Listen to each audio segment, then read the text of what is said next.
क्षण कर्म चेतन बंधकारु, कर्म के अवसान का कह कर स्वरूप यथार्थ जग का, जो किया उपकार है उसके लिए जिन वाणी माँ को वंदना शत बार है, वंदना शत बार है, वंदना शत बार है।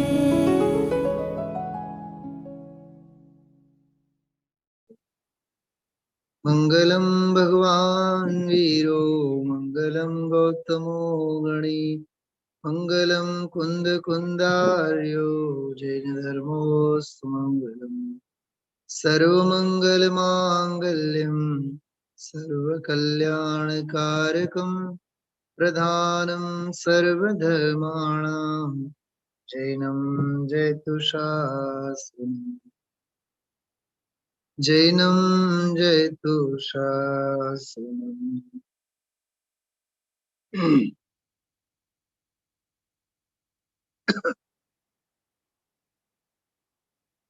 देखिए, कबीरराज भागचंद जी की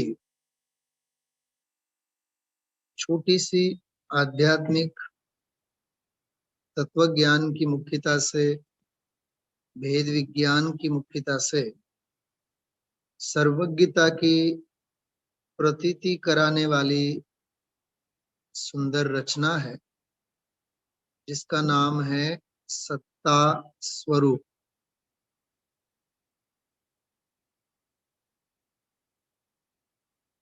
मोक्ष मार्ग के संदर्भ में मनुष्य अवतार, मनुष्य पर्याय, उसकी दुर्लभता, और मनुष्य पर्याय में भी आर्य कुल में, जैन कुल में जन्म का होना इतना दुर्लभ है, साथ ही साथ आगम अभ्यास की दुर्लभता, तत्वाभ्यास की दुर्लभता, आगम अभ्यास की दुर्लभता, इसके बारे में हम आप लोगों ने चर्चा की है। आगम अभ्यास के क्षेत्र में आने के बाद भी हो सकता है जीव किन्हीं विशेष क्रियाओं में धर्म की पूर्णता मान करके वहीं अटक जाए, फंस जाए। अर्थात धार्मिक स्थूल क्रियाओं में, लौकिक क्रियाओं में धर्म की पूर्णता मानकर सच्चे धर्म से वंचित हो सकता है। इसलिए श्रद्धा, ज्ञान और चारित्र के संदर्भ में आगम ज्ञान और आत्मज्ञान,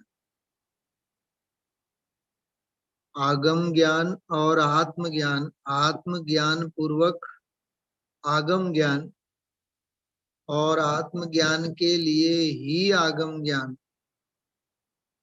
और इन दोनों की पूर्णता आत्माचरण,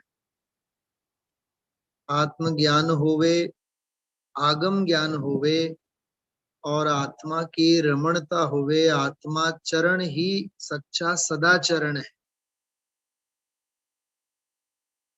उसकी मुख्यता से सारा विषय हम आप लोगों ने अभी तक पढ़ा है, लेकिन अंतिम स्वाध्याय में जो हम आप लोगों ने लिया था कल, हमारे परम आराध्य उपास्य देवता वीतरागी हैं, तो उनकी आराधना भी वीतराग भाव पूर्वक ही होनी चाहिए, वीतराग के ही प्रयोजन से होनी चाहिए। वीतरागी की आराधना में अन्य रागादिकों का आलंबन और प्रयोजन नहीं होना चाहिए। लौकिक ऐषणा, आकांक्षा, पुण्य का प्रयोजन, स्वर्गादिक का प्रलोभन, इनका कोई वहां प्रवेश नहीं है और न स्थान है। सातिशय पुण्य के नियोग से स्वर्गादिक की प्राप्ति होना, वैभव भोग आदि के योग बनना, एक कर्मोपाधिकृत कर्माधीन दशा है। मुझे तो कर्म रहित होना है, मुझे तो निष्कर्म वीतराग स्वभाव की साधना करनी है, मुझे तो पूर्णता का ही लक्ष्य है। इसलिए उन साता असाता पुण्य पाप आदि के उदयाधीन परिस्थितियों से मुझे कोई प्रभाव नहीं पड़ता और न उनसे मुझे कोई प्रयोजन है। इस प्रकार से उदय और उदयाधीन भावों से अलग थलग नित्य उद्योतमान ज्ञायक स्वभाव भाव की आराधना उपासना वह वीतराग भावना कहलाती है। निर्विकल्प निरुपाधि समाधि की भावना कहलाती है। इसलिए देव सच्चे मिले हैं तो उपासना भी सच्ची होनी चाहिए। उपासना में किसी प्रकार का लौकिक प्रयोजन, जैसे मैंने अभी कहा था, निदान शल्य उसमें गर्भित नहीं होने चाहिए, निदान ही नहीं होना चाहिए। स्वर्ग आदि की प्राप्ति हो, पुण्य आदि के प्रसंग बने। अरे असल में तो मोक्ष की भी कामना न हो तब तो मुक्ति होती है। हम आप लोगों ने स्वरूप संबोधन सूत्र में इसकी चर्चा की थी। मोक्ष की भी कामना जिसे न हो उसे तो असल में मुक्ति होती है, क्योंकि मुक्ति की आकांक्षा भी आकांक्षा है, मोक्ष की भी कामना कामना कहलाती है।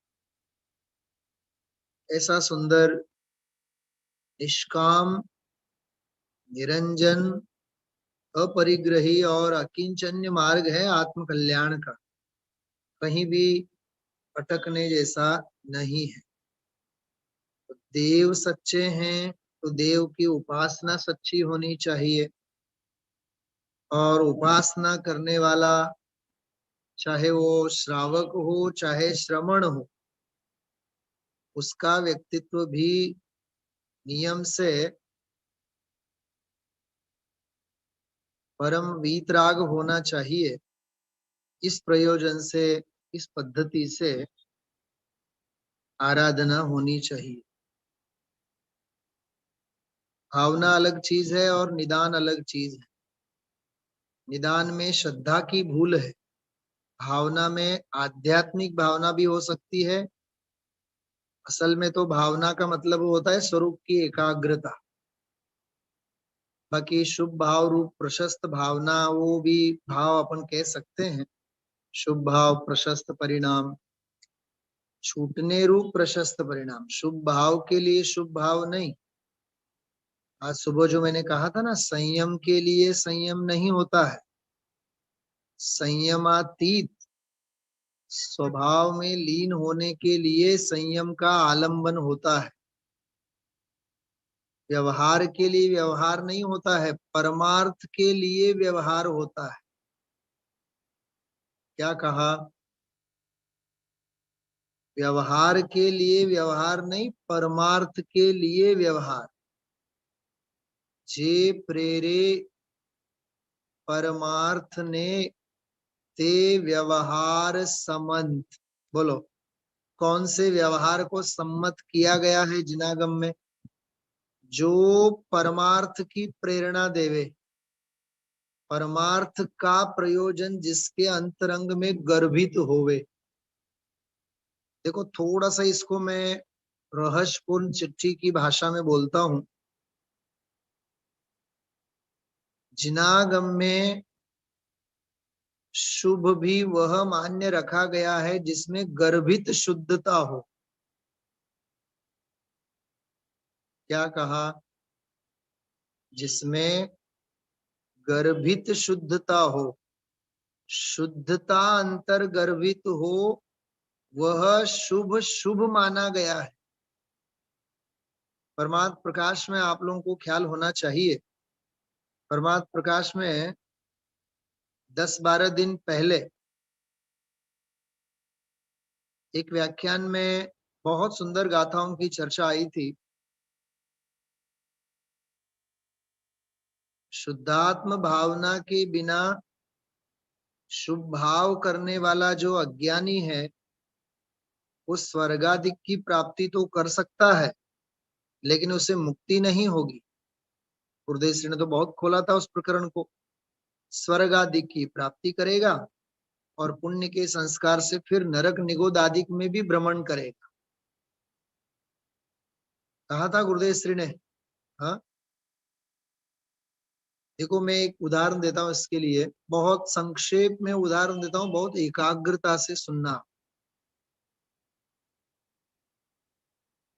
मनुष्य भव में, मनुष्य गति में भावलिंग की दशा हो, मुनि दशा, बराबर। पंचम काल में यहां से वह जीव जाएगा तो कहाँ जाएगा?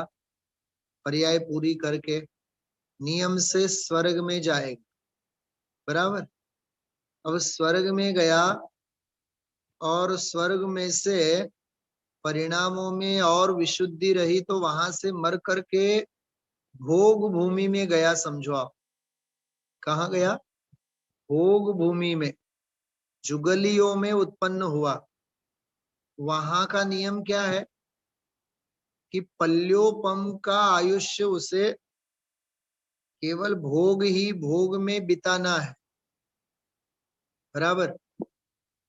लेकिन वहां भोग भूमि में भोगों के संस्कार उसके इतने गाढ़ और दृढ़ रहे, इतने गाढ़ और दृढ़ रहे, वहां से छूटने के बाद वह जीव नियम से तो देवगति में ही जाता है। भोग भूमि का जीव, भोग भूमि का जीव कभी नरक में नहीं जाता है, पशु गति में नहीं जाएगा। भोग भूमि का जीव मर करके देव ही होगा। अब वहां भोगों के संस्कार लेकर के फिर वह देवगति में गया और देवगति में उसके भोगों के संस्कार और दृढ़ बने रहे तो देवगति में से मर करके कहाँ जाएगा वो? बोलो। तहते चय थावर तनु धरे, देवगति में से छूट के वह नियम से स्थावर की दशा में जाएगा। अच्छा, मैंने पूरी साइकिल बताई, आपको पता चल गया क्या कहा मैंने? मनुष्य गति में मुनि था, मुनि पने से कहा गया? देवगति में। देवगति से कहा गया? भोग भूमि में। और भोग भूमि से कहा गया? देवगति में। और वहां से कहा चला गया? तो क्या अर्थ है कि पुण्य के शुभ भाव के भी संस्कार यदि सच में अंदर में भेद विज्ञान न हो, वहां तो मैंने भावलिंगी का उदाहरण दिया था, लेकिन अपन द्रव्यलिंगी मिथ्या दृष्टि के लिए लागू कर सकते हैं, परफेक्ट बैठेगा उसके ऊपर। सारा जीवन 28 मूल गुण रूप उसने पालन किया होवे, हाँ, अपरिग्रही जीवन बिताया होवे, लेकिन आगे का चक्र ऐसा होता है, संस्कार है ना, संस्कार बहुत गाढ़ होते हैं। इसलिए एक बात, प्रश्न पूछा है इसलिए मैं कहता हूं, बहुत मार्मिक बात कह रहा हूं, बिल्कुल समझो आप, लाख बात की बात है, बहुत ध्यान से सुनना। शुभ भाव के काल में भी शुभ भाव के संस्कारों को दृढ़ मत करना, शुद्ध भाव के संस्कार को दृढ़ करना। बस मुझे अब आगे बोलने की आवश्यकता नहीं है। हाँ, शुभ भाव के काल में भी शुभ भावों को दृढ़ मत करना, शुद्ध संस्कारों को, शुद्ध भावों को दृढ़ करना। राग के काल में भी वीतरागता के संस्कारों को दृढ़ करना। बंधन के भाव में भी अबंध आत्मा के संस्कारों को दृढ़ करना।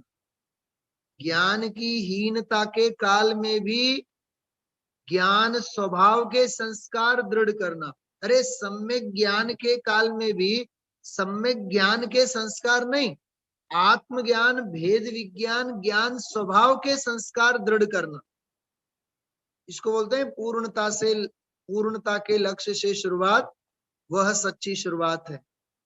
कहीं भी अटकने जैसा नहीं है, तो शुभ भाव में भी अटकने जैसा नहीं है, तो निदान की तो बात ही क्या करें। प्रश्न जो पूछा था उसके संदर्भ में मैं कह रहा हूं, हाँ, भावना में भी अटकने जैसा नहीं है, तो निदान में अटकने की तो बात ही क्या है। थोड़ा सा और एक मार्मिक बात, बहुत मार्मिक बात है, सुनना। निदान तो दर्शन मोहनी का दोष है, भावना चारित्र मोहनी का दोष है। तो चारित्र मोहनी के दोषों में भी अटकने जैसा नहीं है, तो दर्शन मोहनी मिथ्यात्व के दोषों की तो बात ही क्या है। ऐसा है गजब का। हाँ, बात समझ में आ रही है। इसने भी प्रश्न पूछा है, वो भाव ख्याल में आ रहा है मैं क्या कह रहा हूँ।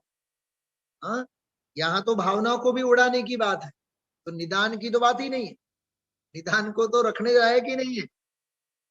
इसलिए मैं बहुत बहुत मैं आपको क्या बताऊं, प्रायोगिक जीवन में निदान संबंधी हम आप लोगों को बहुत बहुत प्रैक्टिकल सोचना चाहिए। मैं आपको एक बहुत थोड़ा सा विचित्र भी लगेगा आप लोगों को, लेकिन मैं आपको कहता हूं, सुनना आप ध्यान से। ये मैं उस संदर्भ में कलश में ढूंढ रहा हूं, इसमें कलश एक है बहुत सुंदर, उस कलश को मैं आपके सामने कहना चाहता हूं। दूसरी एक बात, निदान शल्य संबंधी अपने जीवन में बहुत गहराई से हमें सोचना चाहिए। कहीं ऐसा तो नहीं है कि हम छोटे मोटे कामों में, धार्मिक कार्यों में भी निदान शल्य को बांध तो नहीं रहे हैं। क्या कहा, सुनना, थोड़ी सी गहरी बात है।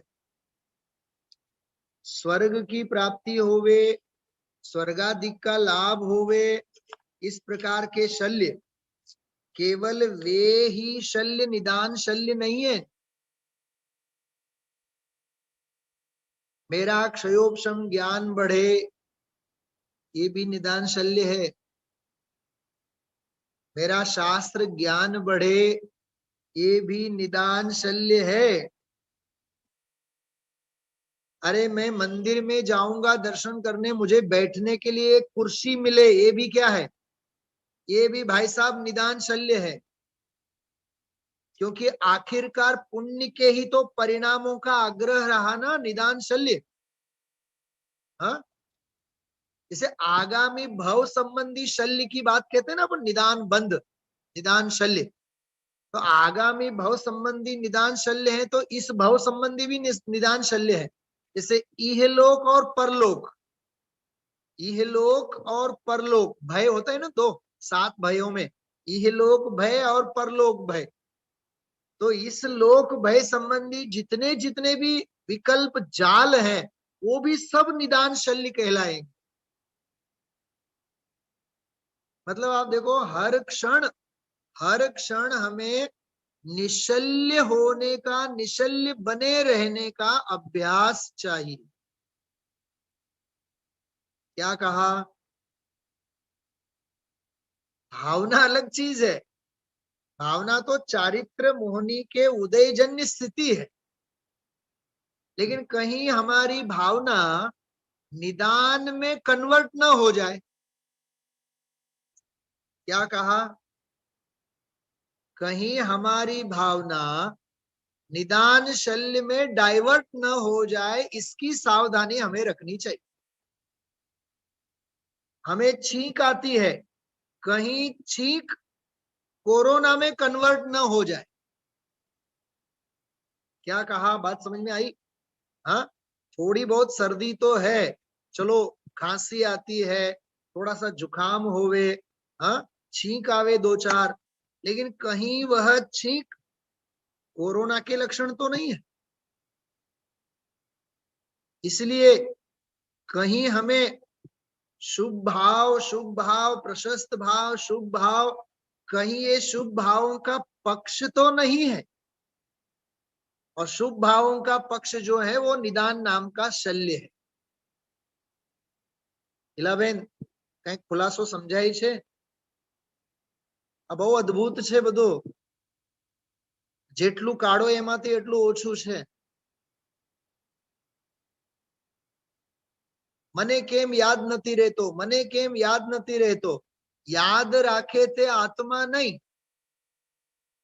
અને આત્માને કઈ યાદ ન રહે. આત્મા યાદ રહેવાની સ્મૃતિ જ્ઞાનથી પણ પાર છે.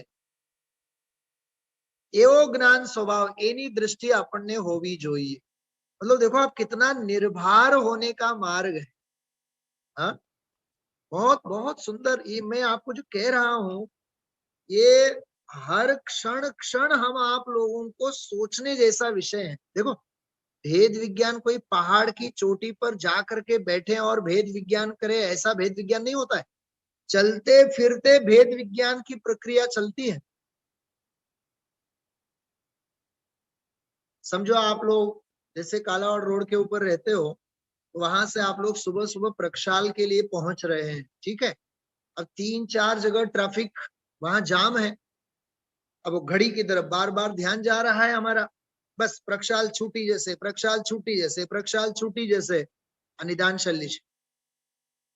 અને શુભ ભાવમાં નહીં ખતવવાનું આપણે, કેમ કે શુભ ભાવ તો ખરેખર જ્ઞાનીના શુભ ભાવ એને કહેવાય જેમાં આકુળતા ન હોય, જેમાં સંકલેશપણું હોય એને શુભ ભાવ ન કહેવાય, તેને નિયમથી અશુભ કહેવાય. શું કીધું? આકુળતા નહીં, આકુળતાના કામ અધર્મ કહેવાય.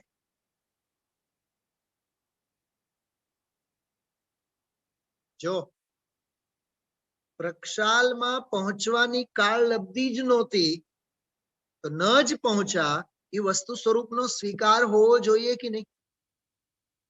તો એવો વસ્તુ સ્વરૂપનો તો સ્વીકાર તો છે નહીં, ને કારણ વિનાની આકુળતા કરીએ છીએ. તો એ શુભ ભાવ ક્યાં રહ્યા? શુભ ભાવમાં આકુળતા ન હોય. પહેલી વાત, હું કોના શુભ ભાવની વાત કરું છું? જ્ઞાનીની વાત કરું છું.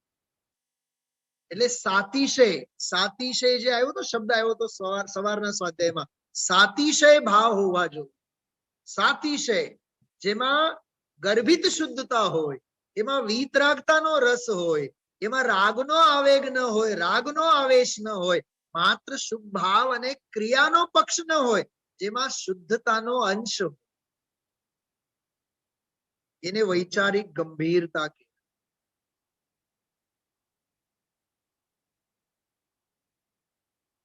આજે સવારે મોદી સાહેબનું લેક્ચર સાંભળ્યું છે કોઈએ? તમે લોકો આજ સવારે અમદાવાદમાં થયું ને દાંડી યાત્રા, સાબરમતી આશ્રમમાં.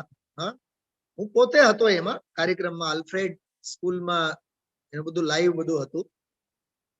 સાંભળજો, બધાએ બહુ સરસ વાત કરો છો. સાંભળો છો મુંબઈ વાળા? એમણે એક બહુ સરસ વાત કરી. કોઈ પણ રાષ્ટ્ર समर्थ क्यारे बने छे? कोई भी राष्ट्र बलशाली समर्थ कब बनता है? कि राष्ट्र का हर नागरिक, राष्ट्र की हर जनता जब राष्ट्र के प्राचीन विरासतों को हर पल पल अपने अंदर में स्थापित करता है.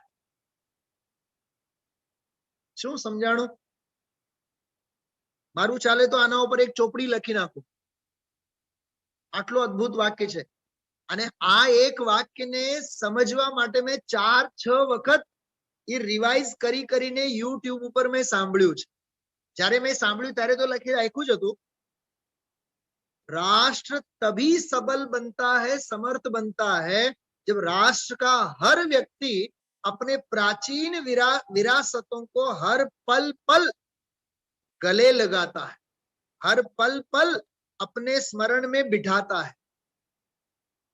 अरे एक देशना नेता एम कहे छे તો આપણા આચાર્ય કુંદ કુંદ દેવ જેવા આચાર્યોની પરંપરા ઈજ તો કહે છે તું આ જે શ્રુત પરંપરાની જે વિરાસત છે તે ક્રમબદ્ધ પર્યાયની વિરાસત છે, નિશ્ચય વ્યવહારની વિરાસત છે, દેવશાસ ગુરુના સ્વરૂપની જે વિરાસત છે તે વિરાસતને હર પળે હર શ્વાસે શ્વાસે તું એને સથવારે રાખજે તો તું સબળ બનીશ, અને તું સબળ બનીશ તો તારો સાધક અને તારી સિદ્ધ દશા નક્કી છે. વાત મારી ચાલતી હતી પ્રક્ષાલની. તો પ્રક્ષાલ છૂટી ગયો એમાં શું થયું? હા, પ્રમાદનો દોષ ચોક્કસ કાઢવો આપણો.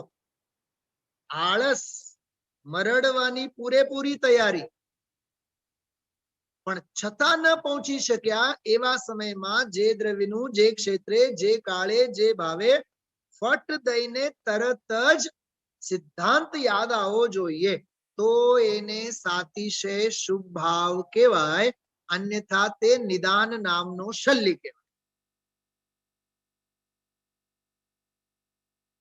ચારિત્રનો દોષ, ચારિત્રનો દોષ ક્યારે મોહનો દોષ બની જાય આપણને ખબર જ નથી. મેડિકલ સાયન્સ વાળા ડોક્ટરો કરે છે પ્રવચનો બધા.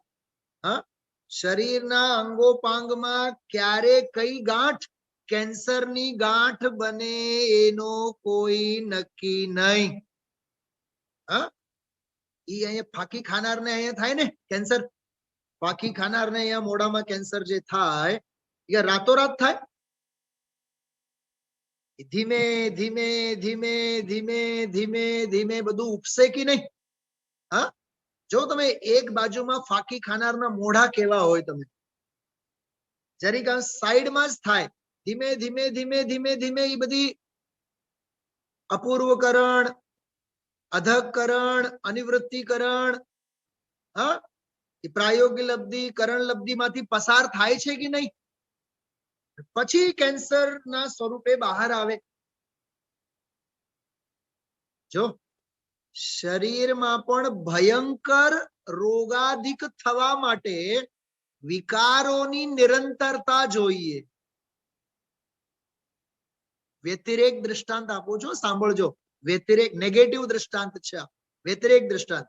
શરીરમાં પણ કોઈ ભયંકર રોગાધિક આવવા માટે વિકાર અને વિભાવની નિરંતરતા જોઈએ.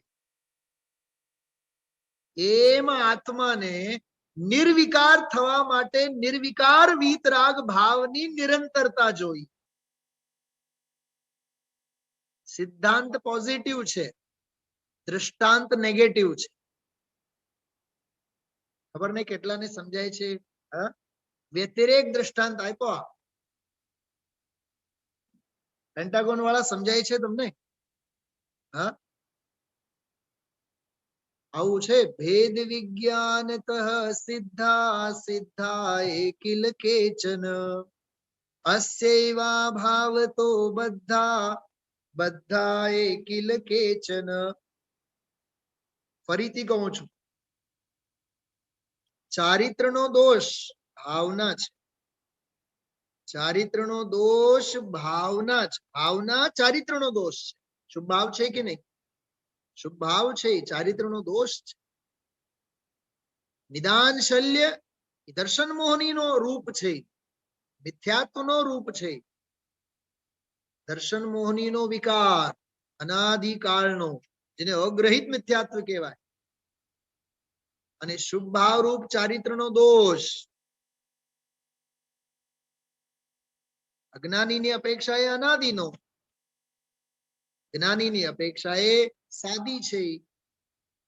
હું આપ સૌને કળશની વાત કરતો હતો.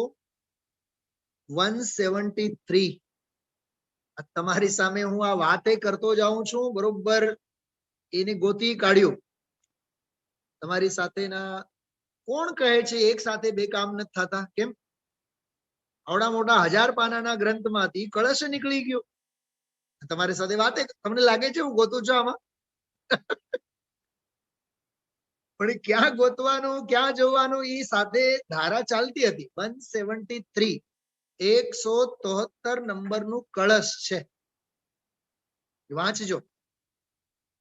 આ કળશને સમજવા માટે બહુ મહેનત કરવી પડે. આમાં આચાર્ય અમૃતચંદ્રાચાર્ય દેવે એમ લખ્યું છે, આ બંધ અધિકારનો કળશ છે, બહુ અદ્ભુત કળશ છે. સર્વત્રાધ્યવસાનમેવમખિલમ ત્યાજ્યમ યદોક્તમ જીનૈ તન્મન્યે વ્યવહાર એવ નિખિલો અન્યાશ્રયસ્ત્યાજિત સમ્યગ નિશ્ચયમેકમેવ તદમી નિષ્કંપમાક્રામ્ય કિમ શુદ્ધ જ્ઞાન ઘને મહિમ નિજે બદ્ધંતિ સંતો ધ્રતિમ. આમાં શું કીધું છે ખબર? આમાં એમ કીધું છે,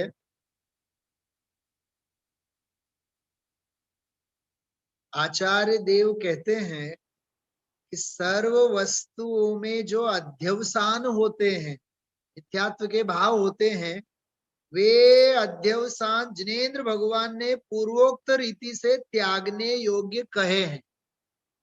अध्यवसान એટલે दर्शन मोहनी संबंधी मिथ्यात्व संबंधी दोष. इसलिए हम यह मानते हैं, जो એમણે તો દર્શન મોહની સંબંધીના દોષોને છોડાવ્યા. સાંભળો શું કીધું? ગુરુ મહારાજે કયા દોષને છોડાવ્યા? दर्शन मोहनी संबंधी मिथ्यात्व ने छोड़ाया. हम यह मानते हैं कि पर जिसका आश्रय है ऐसा व्यवहार ही संपूर्ण छुड़ाया है.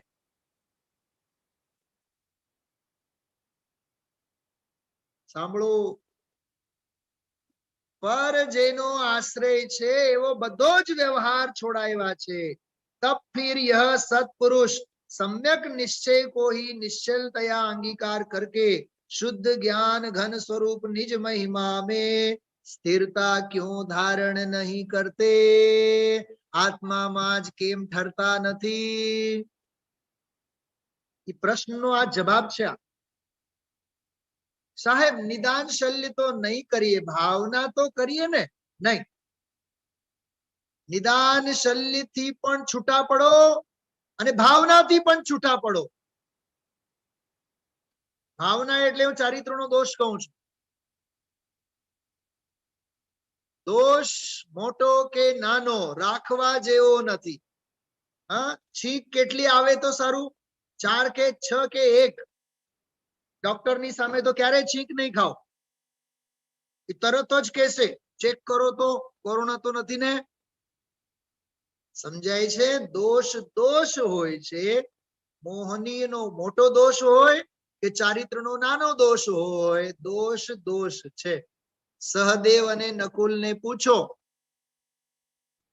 સહદેવ અને નકુલને પૂછો દોષોનો પરિણામ શું હોય છે? બેભવ, અસંખ્યાત અબજ આયુષ. ખ્યાલમાં આવ્યો? અને પછીના ભવમાં જયારે આવશે માના ગર્ભમાં 8 વર્ષ સુધી તો ઠેકાણો જ ન રહે. 8 વર્ષ પછી દીક્ષા લેશે. કરોડો ભવ સુધી મોક્ષ દૂર રહે, છેટું રહે, કેવળ જ્ઞાન છેટું રહે. એ કોઈ નાના મોટા ચારિત્રના દોષ નથી. તો ચારિત્રના દોષ આવડા મોટા, એના પરિણામ આવડા મોટા, તો નિદાન શલ્યના દર્શન મોહનીના દોષ કેવડા મોટા. એટલે હું નાની નાની બાબતમાં તમને વાત કરવા માંગુ છું. મંદિરમાં બેસવા જગ્યા મળશે કે નહીં, ઉભું રહેવા જગ્યા મળશે કે નહીં, ખબર નહીં. સ્વાધ્યાયમાં જઈએ તો ખુરશી મળશે કે નહીં, શાસ્ત્ર મળશે કે નહીં, ત્યારે તત્કાળ યાદ આવવો જોઈએ, શાસ્ત્ર વિના પણ ઉકેલ અંદરમાંથી થવો જોઈએ. શાસ્ત્રનો આલંબન પણ આલંબન છે.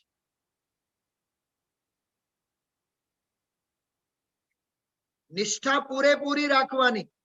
શાસ્ત્ર તો હોવા જ જોઈએ. શું કીધું? શાસ્ત્ર તો હાથમાં હોવા જ જોઈએ. નિષ્ઠા પૂરેપૂરી રાખવી. કદાચ કોઈ દિવસ શાસ્ત્ર ન હોય તો અંદરની આરાધના ચાલુ કરવાની. હા, ભાવના પૂરી ન થાય તો શલ્ય નહીં સેવવા. ભાવના પૂરી ન થાય તો કઈ વાંધો નહીં, આપણે ભાવવાનમાં ઉતરી જવું. ભાવના પૂરી ન થાય તો ભાવવાનમાં ઉતરી જવું, ભગવાન બની જવું. બીજું શું કરવું? જો આ ડગલે ને પગલે શલ્ય અને સંસ્કારો આપણને પીડાતા હોય છે. બોલો, તમે શિક્ષા પાઠ સાંભળજો બહુ ધ્યાનથી, 2, 4, 4, 6 વખત સાંભળો તો એનો ભાવ ભાષણ થાય. એ તો 3-4 દિવસ એનું ચિંતન મનન કર્યા પછી મેં એનું એક્સપ્લેનેશન કર્યું છે. એ સવારે વાંચી લીધું અને બપોરે યાદ આવ્યું અને સાંજે કરી નાખ્યું એમ નહીં. એ ઝટમંગની પટબ્યાહની વાત જ નહીં. આપણે 10 વખત, 20 વખત, 25 વખત વાંચો તો એનો આનંદ આવે. ખ્યાલમાં આવ્યું? આવી રીતે સમ્યક્તના માર્ગે સાચા દેવગુરુ ધર્મની સાચી ઉપાસના, સાચા હૃદયથી ઉપાસના, સાચા અભિપ્રાયથી ઉપાસના. જો સાંભળો, બહુ સરસ વાત યાદ આવી. મને સાચી શ્રદ્ધા થાય એને અભિપ્રાય કહેવાય. બહુ માર્મિક વાત છે, બહુ ધ્યાનથી સાંભળજો. સુરત વાળા, તમને આ બધી વાત સમજાય છે? ભાવના અને નિદાન શૈલીની જે વાત કરી, હા, જો મારી શ્રદ્ધા સાચી થાવ, બરોબર, દર્શન વિશુદ્ધિની ભાવના છે, બરોબર. પણ મારી શ્રદ્ધા સાચી થાવ એટલું માત્ર હોવાથી દર્શન વિશુદ્ધિ ન થાય.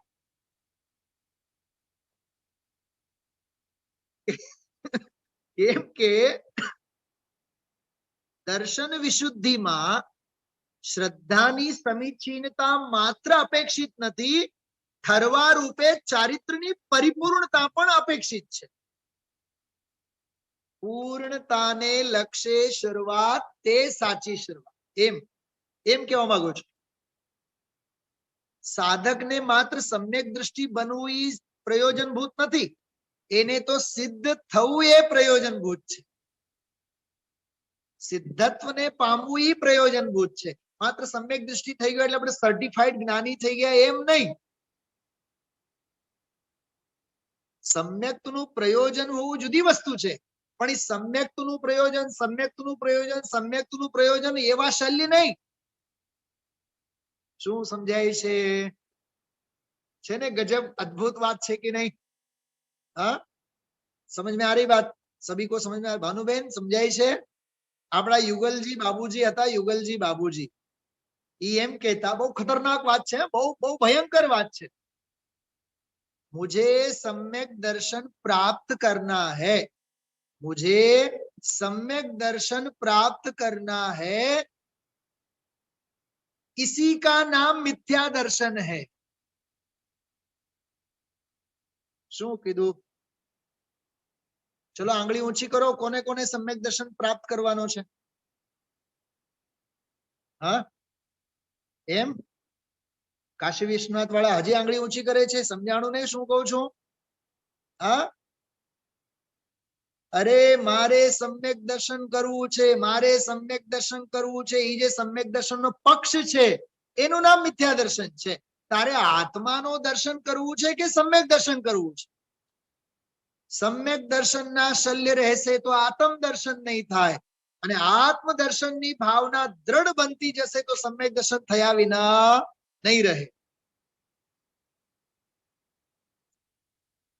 જો ભાઈ, બહારની સફાઈ કરવા માટે તો દુનિયા છે, અંદરની સફાઈ કોણ કરશે? આપણો અભિપ્રાય કરશે. એટલે જગ જાહેર ગ્રહિત મિથ્યાત્વ તો બહુ લિમિટેડ છે. 33 કરોડ દેવી દેવતાઓ સાથે સંકળાયેલ છે. અંદર માનો ગ્રહિત મિથ્યાત્વ તો અસંખ્યાત લોક પ્રમાણ વિભાવ ભાવોથી સંકળાયેલો છે. એ દેવના ચરણોમાં આવ્યો હોય, શાસ્ત્રના ચરણોમાં આવ્યો હોય, પણ છતાં મુનિપણું લીધું હોય, હાલો ને 28 મૂળ ગુણોનું પાલન કરતો હોય, મુનિપણું લીધું હોય, પણ અટકવાના રસ્તા ઘણા છે. ક્યાંક ક્યાંક ક્યાંક ક્યાંક આ જીવ અનાદિકાળથી અટકતો આવ્યો છે.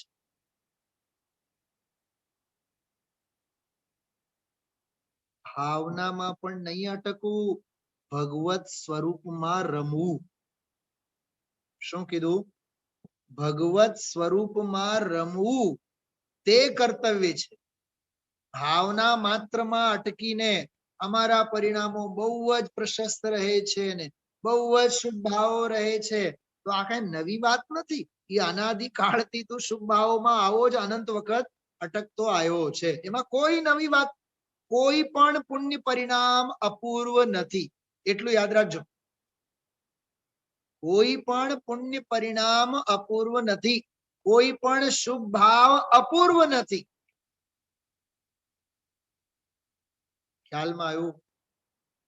અંદરનો ગ્રહિત મિથ્યાત્વ, સૂક્ષ્મ ગ્રહિત મિથ્યાત્વ, સૂક્ષ્મ શલ્યો અજ્ઞાનના, એને પકડો.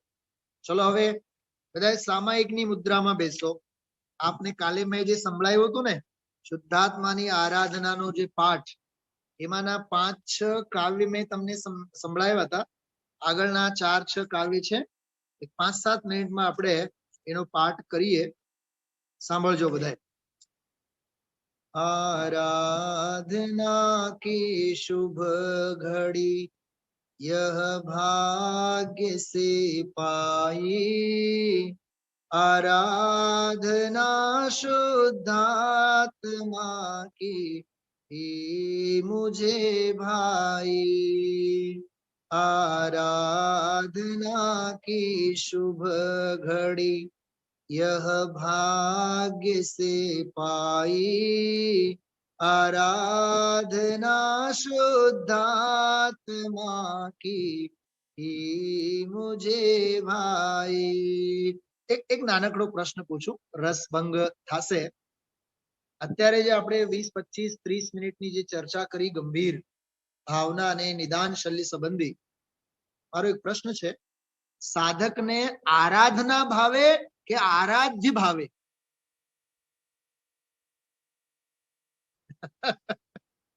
સમજાણો શું કીધું? આરાધના નહીં ભાવે, આરાધ્ય ભાવે. આરાધ્ય ભાવે એટલે તો આરાધના ભાવે.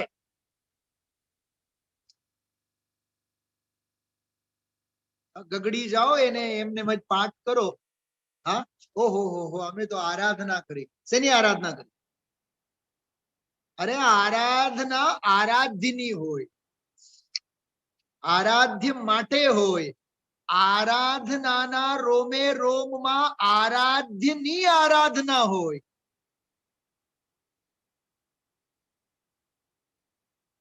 પકડાય છે વાત? યુગલજી બાબુજીએ ચૈતન્ય કી ચહેલ પહેલ પુસ્તકમાં એટલું સરસ લખ્યું છે, દ્રષ્ટિના વિષયના પ્રકરણમાં, શ્રદ્ધાએ પોતાના ઘરનો કોનો કોનો, હર ખૂણે ખૂણું ખાચરું ધ્રુવ માટે ખાલી કરી દીધું છે. શ્રદ્ધાને શ્રદ્ધાના ઘરમાં રહેવા માટે હવે જગ્યા બાકી નથી રહી. એમ આરાધનાએ આરાધ્યને માટે ઘરનો હર ખૂણો ખાલી કરી નાખ્યો. આરાધનાને આરાધનામાં રહેવા માટે, આરાધનાના ઘરે રહેવા માટે જગ્યા બાકી નથી રહી. એ રાડો પાડી પાડીને સમજાવું છું, સમજાય છે? હા તો બોલો. આવો અદ્ભુત છે આ કાશી વિશ્વનાથ વાળા. હવે સમય દર્શન કરવું છે? કા ના પાડો?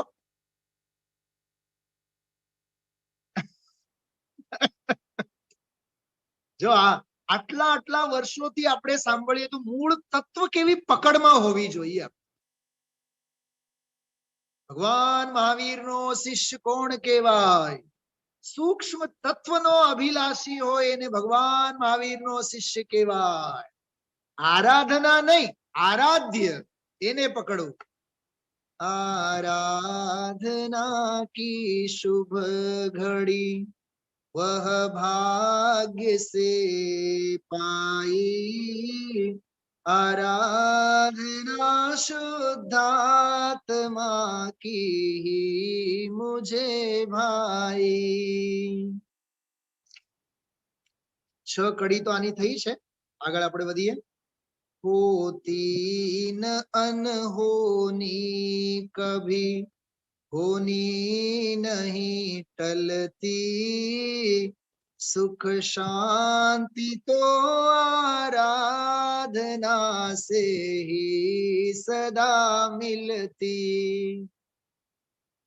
આજે ગુરુદેવ શ્રીના પ્રવચનમાં એક બહુ માર્મિક વાત આવી હતી, રહી રહીને મને સ્વાધ્યાય યાદ આવે છે કે જ્ઞાન સૂર્યનો ઉદય।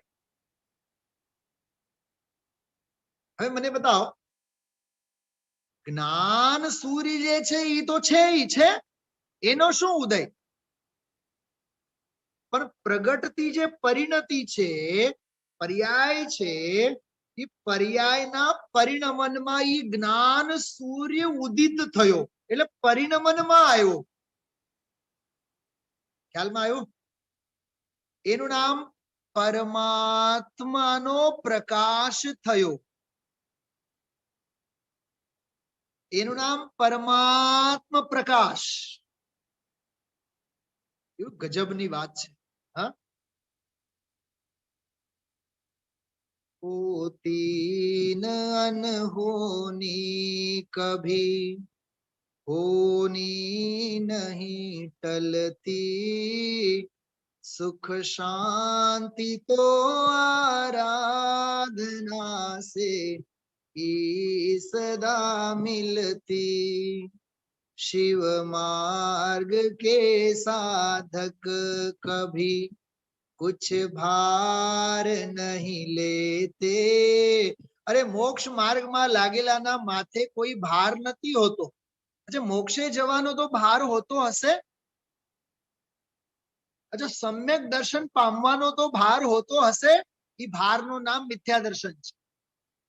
ज्ञाता स्वयं में तृप्त, जो ज्ञाता स्वयं में तृप्त नित निर्भार ही रहते।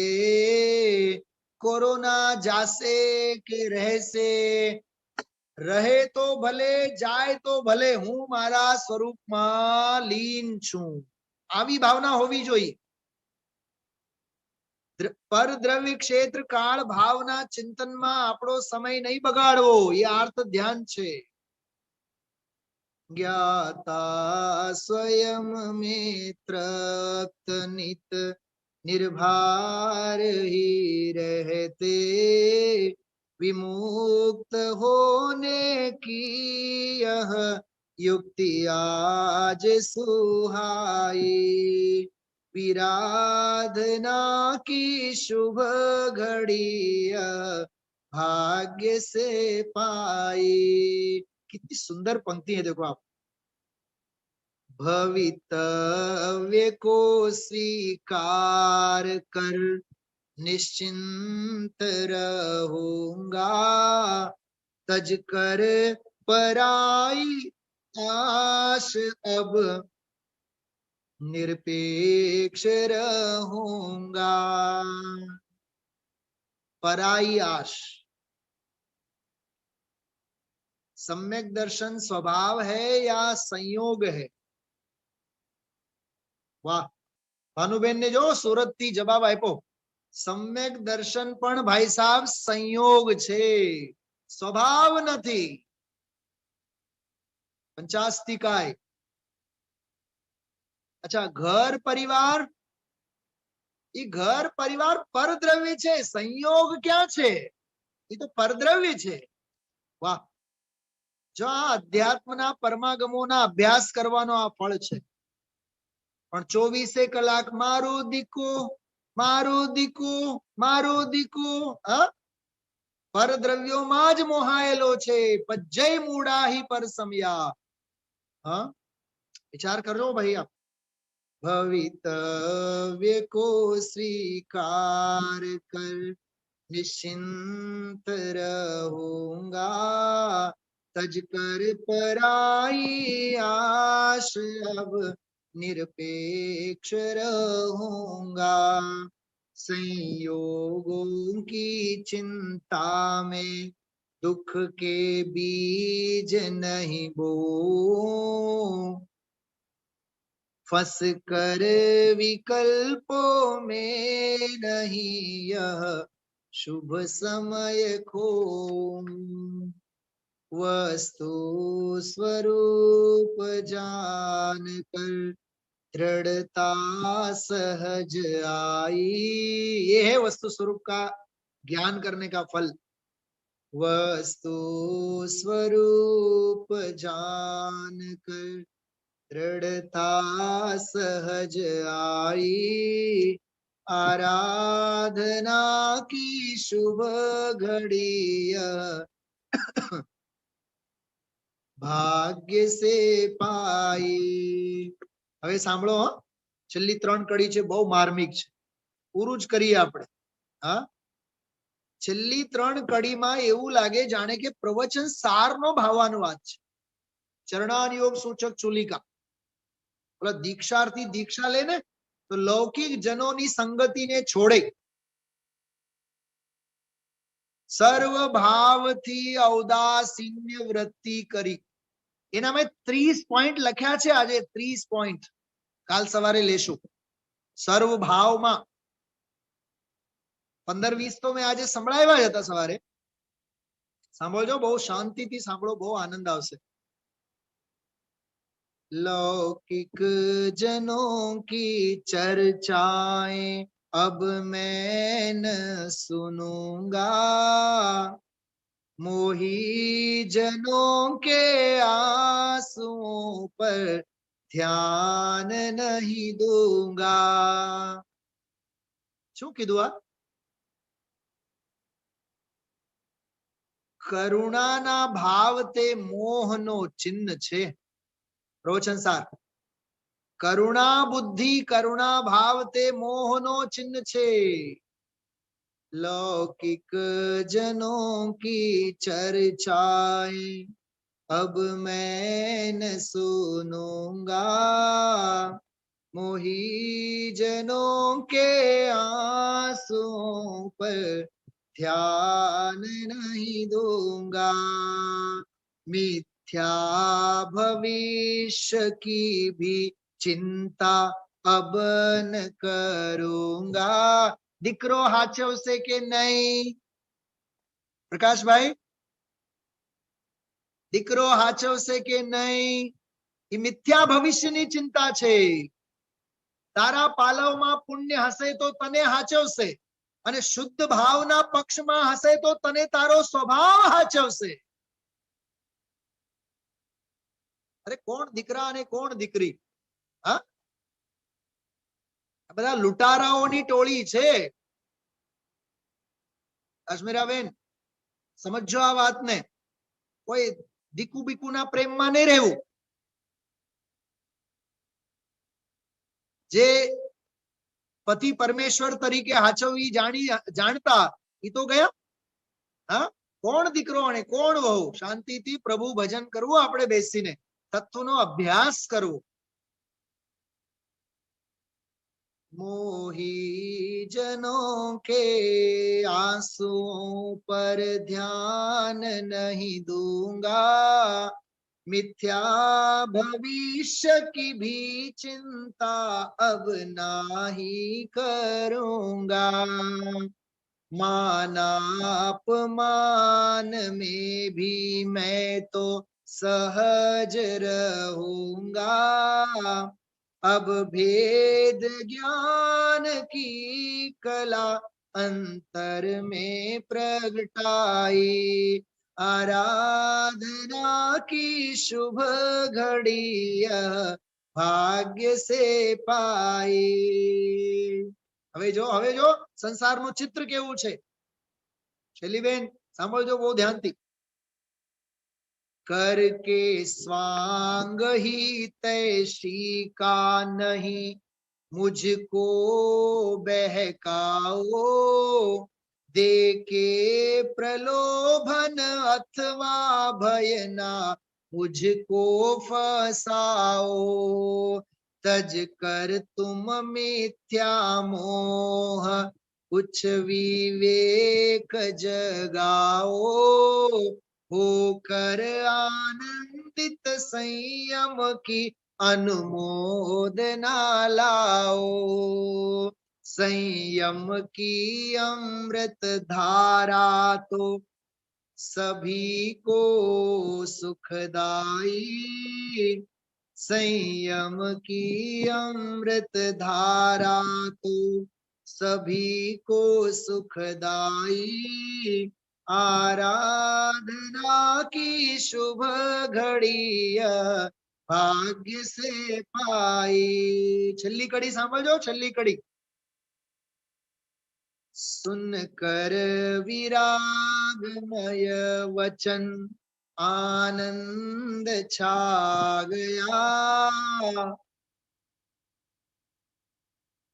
समझाणु शू कीधु? चैतन्य चैतन्य भासी रह्यो रे, प्रभु मारा ही रंग में रंगी गयो रे। थारा नहीं, थारा रंग में नहीं, तारा रंग में नहीं, ई तारा रंग में ई भावना छे। शुभ भाव छे मारा रंग में। मारा रंग में एटले शास्त्रीजी ना रंग में। सुन कर विरागमय वचन आनंद छा गया, दुर्मोह का वातावरण सब दूर हो गया। आसन्न भव्य भी सहज ही साथ चल दिए, निर्ग्रंथता के मार्ग का संकल्प शुभ किए। धनी धनी धनी कहे जयवंत हो, जिन धर्म सुखदाई, आराधना की शुभ घड़ी भाग्य से पाई। आराधना की शुभ घड़ी भाग्य से पाई। आराधना शुद्धात्मा की ही मुझे भाई। आत्म भावना भावता जीव लहे केवल ज्ञान रे। थोड़ो आवो संकलन साथे राखवू जोईए। थोड़ो कलाक, 2 कलाक, 3 कलाक, 4 कलाक, 6 कलाक स्वाध्याय, अभ्यास, अध्ययन, चिंतन करवो जोईए।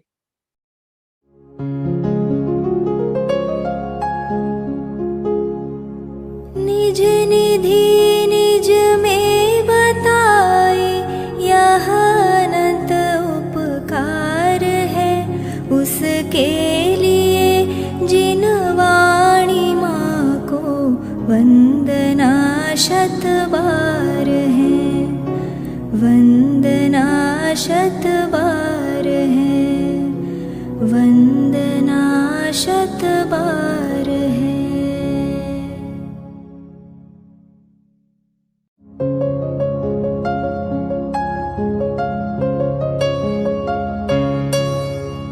हे जिन वाणी भारती तो ही जपो दिन रैन, जो तेरी शरणा गहे सो पावे सुख चैन। जा वाणी के ज्ञान ते सूझे लोकालोक, सो वाणी मस्तक नवो सदा देत हो ढोक, सदा देत हो